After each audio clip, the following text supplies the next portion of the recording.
La France Orange Mécanique, ça a été l'irruption du réel dans une scène toujours plus coincée, toujours plus enserrée dans la bienséance, dans le politiquement correct, et à ce titre, ça a fait un bien énorme. C'est un événement littéraire et je dirais même un événement politique majeur. La France Orange Mécanique a été un véritable choc.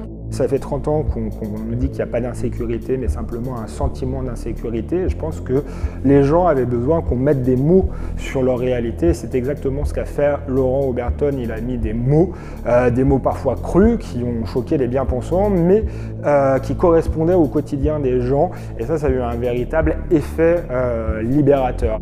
Si on parle de la France, il faut y aller carrément et il faut mettre en cause des gens qui sont responsables de cette glaciation de la pensée. Cette police de la pensée, cette fameuse police, est très organisée, très puissante et elle a joué à fond contre Oberton. Ça, c'est le premier enseignement du livre, qui a révélé l'existence donc de ce gang, puisque c'est un gang, qui curieusement appartient au même groupe de presse maintenant.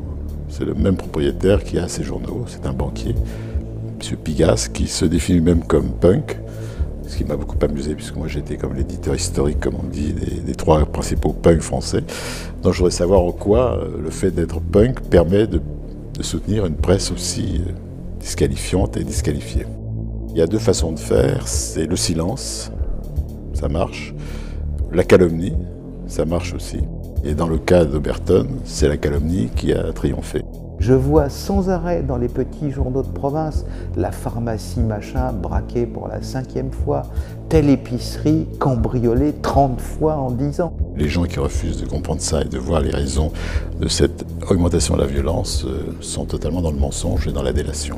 Ces drames au quotidien, on ne parle même pas des morts, on parle de ce qui est énervant, agaçant, insupportable, qui vous mine de l'intérieur et qui vous pourrit la vie. Les médias de la gauche caviar ont trouvé un nom pour évacuer tout ça. Ils appellent ça des faits divers.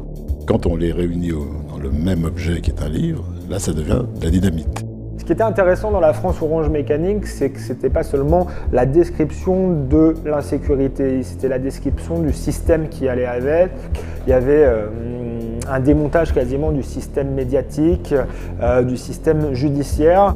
Ce livre a mis le doigt justement sur cette cécité volontaire d'une société qui refuse de voir ses propres tares et ses propres faiblesses.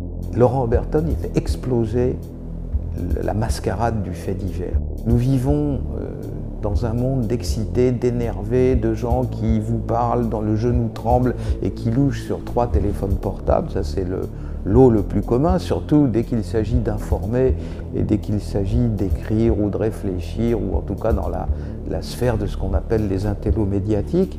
Alors lui, il n'est pas du tout comme ça, il est calme, et ce calme, cette disponibilité intellectuelle dans laquelle il est, lui donne la capacité de capter les choses importantes. Je crois que c'est surtout un brillant observateur de la société et du coup ça se ressent dans sa personnalité. C'est quelqu'un qui aime se tenir à distance et observer les choses un peu en surplomb.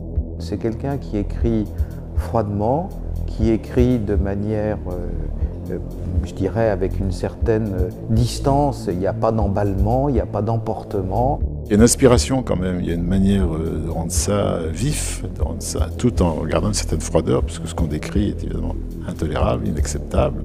C'est assez drôle cette double dimension qu'il y a chez Oberton, à la fois un brillant polémiste, avec une écriture provocatrice, avec une espèce d'humour noir, à froid, assez jouissif, et en même temps, voilà, un travail extrêmement rigoureux, quasiment d'anthropologue.